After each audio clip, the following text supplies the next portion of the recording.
The Portland City Council gave final approval this week to transfer a 7-mile stretch of the notoriously hazardous and crash-prone 82nd Avenue from the Oregon Department of Transportation to the Portland Bureau of Transportation. That moves it from state control to local control. The 5-lane thoroughfare in East Portland is one of a handful of so-called orphan highways in the metro area. They call them that because they used to be the high-speed backbones of the city's road system, but then freeways like I-5 and 205 took over that role. But highways like 82nd Avenue have remained under state control even as the city grew up and filled in around them.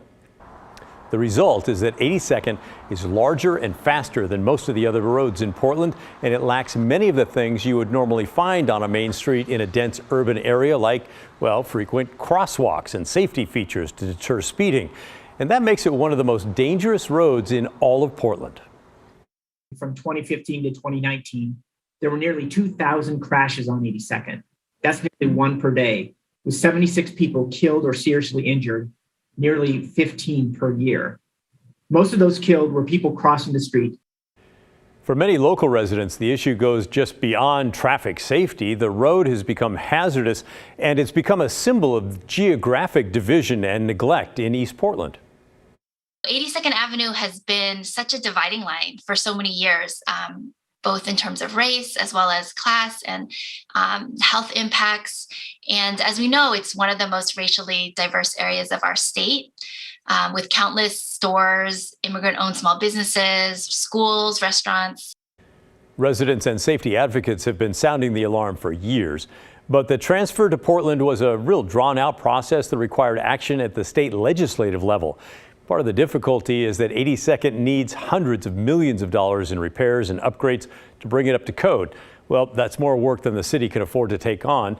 So that's why the transfer deal includes $80 million allocated by the state for initial round of upgrades, and they're going to be using federal funding from the American Rescue Plan.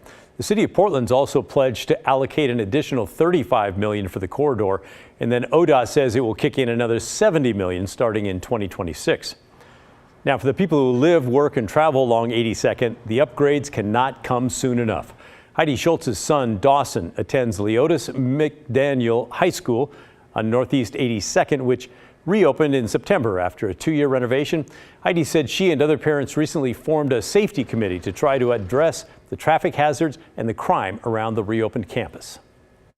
There's a lot of speeding, a lot of running red lights. I mean, the scope of safety issues on 82nd obviously go beyond PBOT's jurisdiction, but some of the issues that have been brought up are the shootings that are happening frequently and in front of the school or near the school during school hours. There's a question of, could we put cameras at a light north of school? Could we do things that somehow deter this kind of behavior? So it is dangerous. You have to just be on alert. And most of my friends, they just all know you never jaywalk that street. You never just run across it even if it looks empty, because you never know when someone could just come speeding down the way. It is definitely dangerous. Some of the planned upgrades should start to roll out soon. The transfer is scheduled to take effect on June 1st, and because of the initial $80 million in federal funding, PBOT has a deadline of 2026, about 4 years from now, to get the initial round of improvements done.